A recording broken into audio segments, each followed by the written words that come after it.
with Pallavi Aiyar, who is an award-winning journalist and an author who has spent several years reporting from and, as she says, parenting in China, Europe, and Indonesia.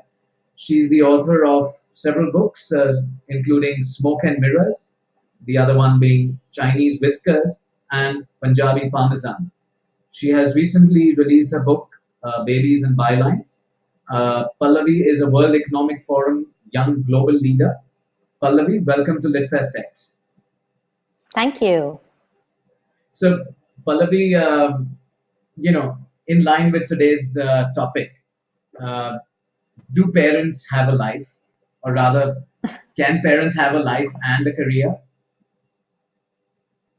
Well, it's the eternal question, isn't it? And it was one of the reasons that I ended up writing this book, because I think I had been very much brought up on the idea that a lot of these battles had already been fought and won by the generation before.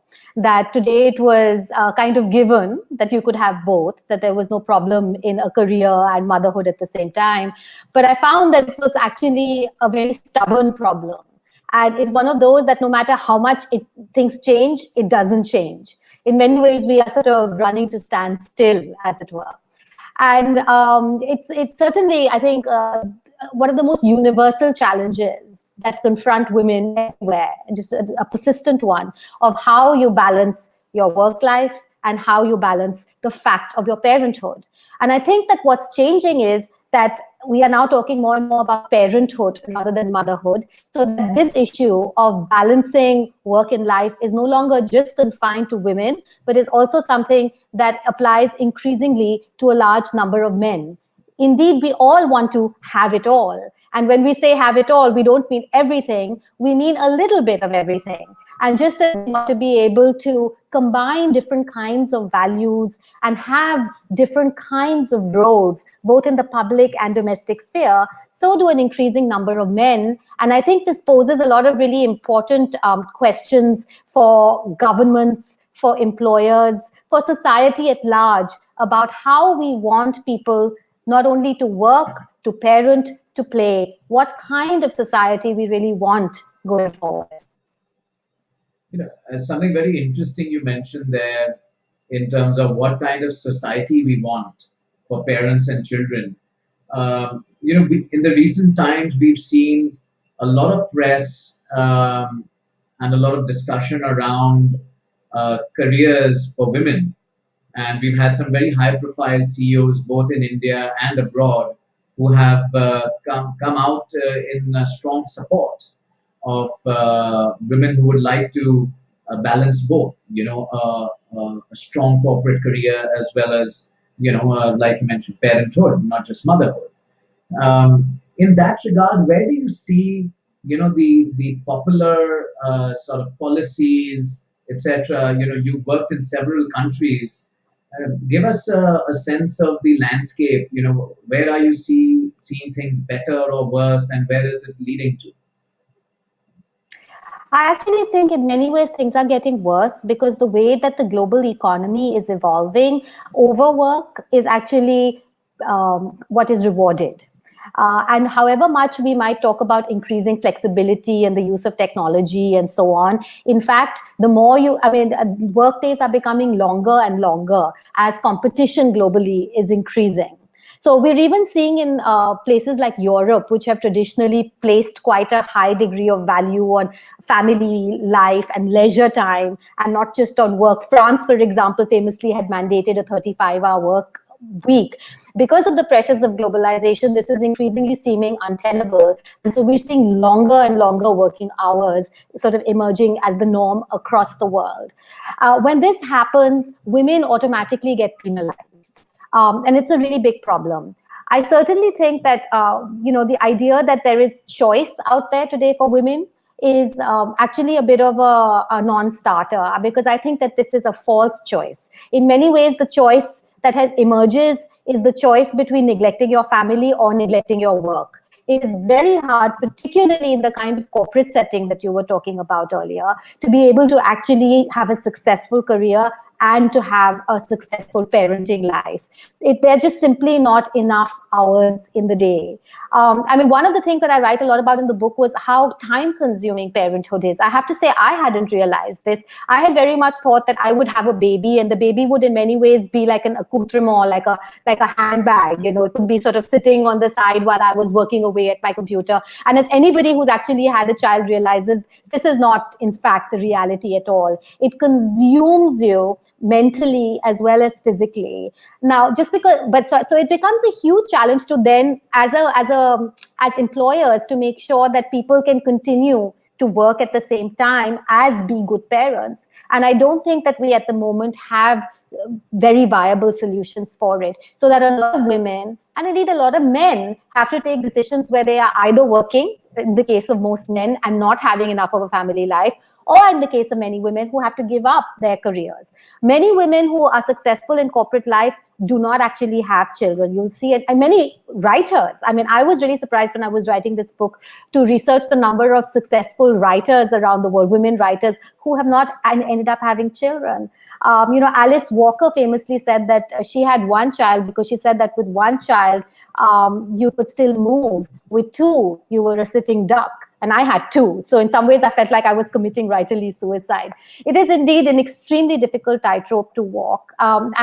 So even with child-friendly policies and parenting-friendly policies, it will be a difficult road. And we have to experiment with what might work. We have to also experiment, I think, in general, with prioritizing and valuing the work of caring. And I've realized through my research on this that it's not only caring for children, but caring in general. Because as human beings, we tend to have two roles. We have our roles as employees in the workforce, and we also have our roles as carers of elderly parents, of children, of sick spouses, of friends. And these roles, as carers and as employees, have to in some way be brought together if our humanity is going to be acknowledged. And I think if we are going to be able to function healthily as a society, unfortunately, I don't see us having come that much closer to it. We are seeing parental leave sort of increasing. So not just maternal leave, but parental leave. More and more companies are also giving fathers the choice to take some time off. And I think that this is certainly an important part of the puzzle, but it's not a solution in itself. When we speak about parental leaves where fathers are able to take, leave from work, are you also seeing more and more sort of house husbands, fathers who choose to work from home and sort of spend more time for the kids? Well, certainly you have house husbands, and I, in fact, write about a very good friend of mine that I went to university with, who ended up taking 6 years off from his career to bring up his children in the book. But it remains a very, very small, minuscule proportion. I mean, this particular cohort is interesting because they actually face a lot of discrimination. Once, if you're a stay-at-home dad, you face a lot of societal pressure, and often the sort of stay-at-home mothers don't even include them socially. So they don't even have the sort of socializing aspect. Their social lives are often left unfulfilled as well.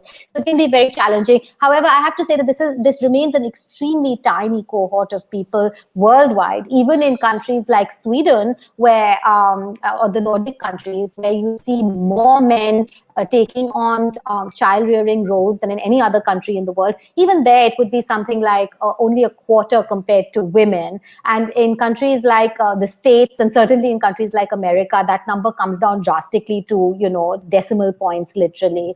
I'm not sure that it is a big enough number right now to really be called a trend. I think parenthood still remains very much the mother's role, and the father's is kind of seen as an adjunct role. But in terms of primary caregivers, the burden tends to still fall on mothers. And one thing that I discovered was that even in so-called feminist households, or households like mine, where my husband has been extremely supportive of my work, and in many ways does a lot more as a father than any sort of traditional father in terms of changing diapers or putting the kids to bed and so on. However, I think a lot of work has shown that even in these kinds of households, there's a certain kind of work that women take on more than men. And this is a kind of qualitative work. So it depends. It's the human resources side. It's the administration. It's the making the to-do lists at night about whether tomorrow is banana day in school or apple day in school, whether or not to cancel the dentist appointment because a swimming class has come up, or trying to remember to find the missing sock, and all that kind of minutiae of everyday parenthood that women still take on. And this kind of tends to make their lives feel a lot more frenetic. And this kind of discrepancy in parenting is not very well captured in quantitative studies, because men might spend an equal amount, although they don't usually, but even if they do spend an equal amount of hours on child rearing, their mind tends to be less split amongst these minutiae of tasks. They tend to kind of just be focused on one thing. So very often, I might spend an hour with the children, my husband might spend an hour with the children, but I will come out of that hour thinking about 25 different things, whereas my husband would have come out of that hour essentially reading the newspaper, talking to the child a little bit, and then get on with his life. So there's this kind of discrepancy which is very hard to overcome ultimately, because it's more of a qualitative rather than a quantitative difference. And in many ways, that's the last barrier when it comes to the gender division, which also raises the question of how biological this is and how socially learned it is. And I don't think it's all that clear. There are still a lot of confusions around this issue about how much of this is socially learned behavior and how much of it is just somehow biological. Right. When we talk about the expanding work hours and the sort of invasion of technology, in your personal experience as a journalist and mother who's been trying to look at deadlines on both sides of the table, have you found that technology has helped you, or has it become a all invasive tool which has in fact certain times made things difficult on the home side? Well, I think it's quite clear that it's a double-edged sword. As you said, it can increase surveillance, it can increase pressure, it can intrude into private time. And at the same time, it enables work in situations which are very flexible and therefore invaluable for working parents. So it really is a double-edged sword. Personally, I think it's been indispensable because I have been writing from abroad for Indian publications for the last 12 years. And so almost all my entire office space is virtual. I sit in my house and I write and I sort of send these deadlines out. Almost all my interactions with bosses, with other colleagues, all of them happen with the help of technology. And so, my job in many ways, I think, would not exist. It has existed in the past. You did have the foreign correspondent who would have to go to a pay phone and then kind of dictate telegraphic messages out. That would be much, much, much harder than what I have to do today. Plus, of course, technology is indispensable work and research tool as well. A lot of people say that journalism has got worse because now people, just kind of look things up on Google. But on the other hand, I actually still remember a year or two of working when there was no Google, and we never had any background information at all before we went out to do stories. Now it's always possible to do research. So, technology can be used for good and bad. I think in itself, it's kind of it's sort of value neutral in many ways. But I think for working parents, it is indispensable.